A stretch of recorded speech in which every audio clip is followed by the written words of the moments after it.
I've always loved receiving gifts, especially gifts like this, wrapped in beautiful paper and tied with beautiful ribbon. They make me feel seen, they make me feel appreciated, and they make me feel loved. But I've realized over time that not all gifts come wrapped like this. What I've realized is that some gifts come wrapped in different ways.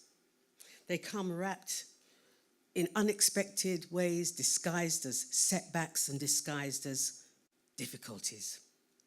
But they offer us something more powerful. They are the ones that can offer us a second chance to redefine who we are today and for the future that we want to create. Let me share a poem with you that I wrote about a childhood health challenge that gave me a second chance. My poem, Polio, My Unexpected Gift, reflects how a shift in perspective helped me see my condition not as a setback, but as a powerful opportunity to grow and make a positive difference, not just in my life, but in the lives of many other people. So, polio, my unexpected gift. I was only a small child, but I can still see a woman in a blue dress, and was she comforting me? I don't know, that was a long time ago. I have no idea what she was saying. I was just a little black girl in a big hospital bed. About 2 years old I was, very young when it happened, and way too small to understand what was happening back then. But I can still taste the tears, the fear, and the pain of waking up from yet another operation. So, with scars from 3 operations on my right leg and persistent muscle weakness, that is all that is left of the serious illness that I suffered as a child. I must have looked so scared, so small, so alone, and so fragile. Now I'm about 11 years old, and I'd already felt different growing up. So I did everything I could to avoid being seen too much. But being a black girl with polio made me stand out even more. And believe me, it was not always in a good way, that's for sure. You see, I walked funny. At times I felt unsteady and weak. And I had 2 different looking legs and feet. On my bad right leg, I wore a leg brace and a heavy black boot. I walked with crutches, and for a while I used a wheelchair too. But time has gone by, and thoughts of my disability. And now I look at my life and I see all of my abilities. Being a coach and a social worker, I help others find their strengths and their gifts and ways to improve their lives by making small but powerful shifts. So after years of carefully stepping through my life, lots of things went wrong, that's for sure, but so much has gone right. I've done things like writing and training that I never dreamed I could.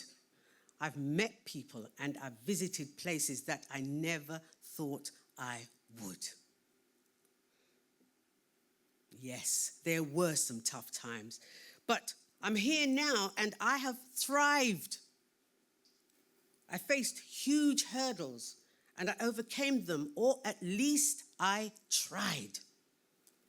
You see, polio gave me resilience, the strength to bounce back from a fall. And that's why it is the unexpected gift that I am so grateful for. Thank you.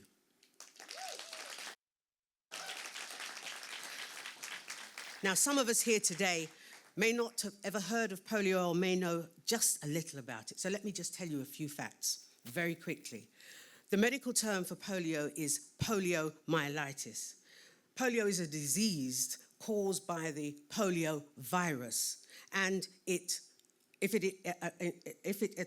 it affects the central nervous system, it can lead to muscle weakness or worse.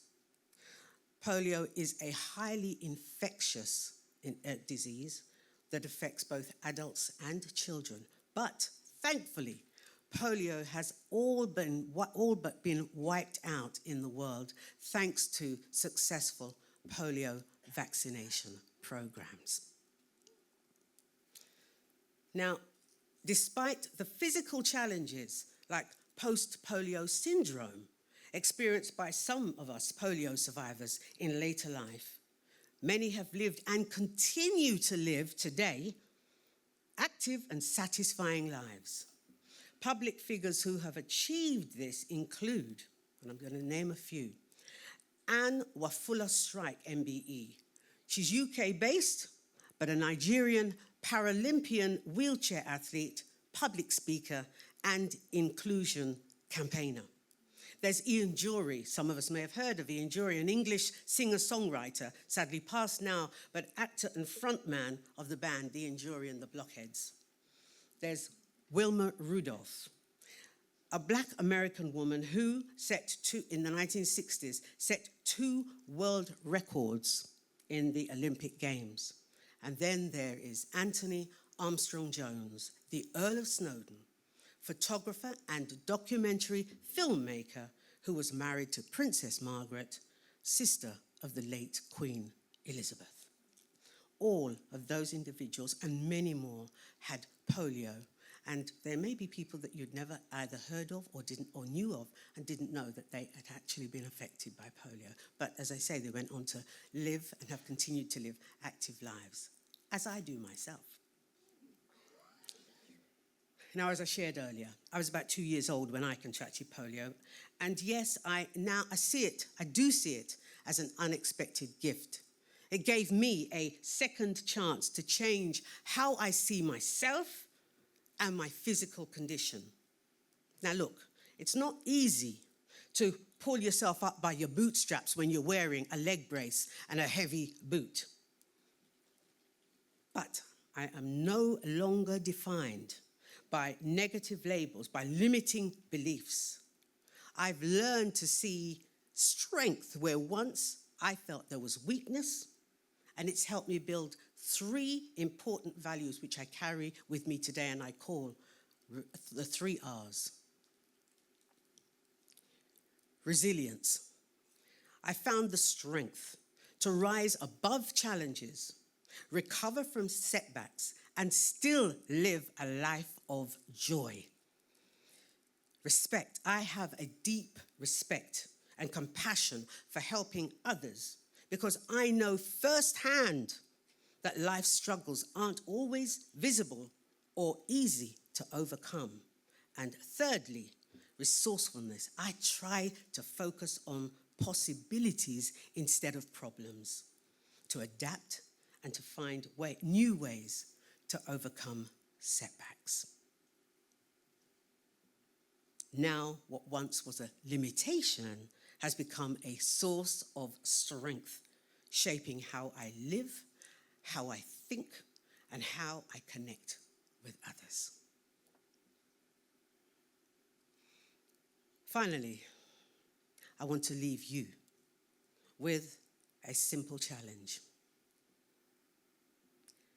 Think of an experience in your life that once you felt was a setback or a loss.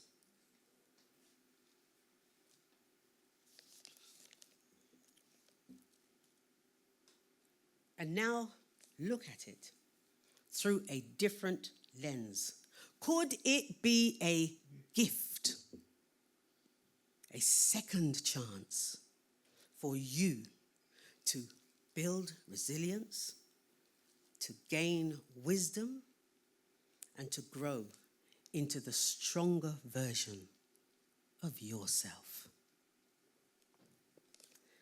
My name is Hanifa Mohammed. Thank you for listening.